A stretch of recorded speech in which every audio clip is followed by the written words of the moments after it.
شو الصحة؟ إن شاء الله زين. الله يسلمك. اسمك كريم؟ السيد سمير قمر الموسى. والنعم سيد الله سمير. يسلمك حبيبي. احنا التجمع القرآني في واسط. نعم.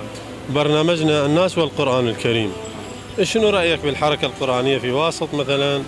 حافظ حديث عن الرسول صلى الله عليه وآله بخصوص القرآن، قراءتك للقرآن الكريم. نعم.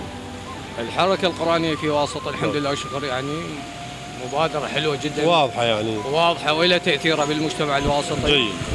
الحمد لله. والله يبارك بكم إن شاء الله. الله يوفقك. الله يسلمك. حافظ لنا حديث عن الرسول صلى الله نعم. عليه وآله بخصوص القرآن. حديث القرآن قال رسول الله صلى الله عليه وآله وسلم: خيركم من تعلم القرآن وعلمه. أحسنت. نعم. زين يعني قراءتك للقرآن الكريم بين فترة وأخرى مثلا لو مستمرة؟ يعني الحمد لله شكر يعني يوميا يعني كل جيد. صلاة بعد كل جيد. صلاة أقرأ لي يعني 50. قراءتك صحيحة إن شاء الله؟ يعني الحمد لله شكر. داخل دورة أحكام تلاوة؟ والله دخلت مرة واحدة يعني وما كملت الدورة يعني بسبب الأستاذ يعني ما كملنا. أحسنت. نعم.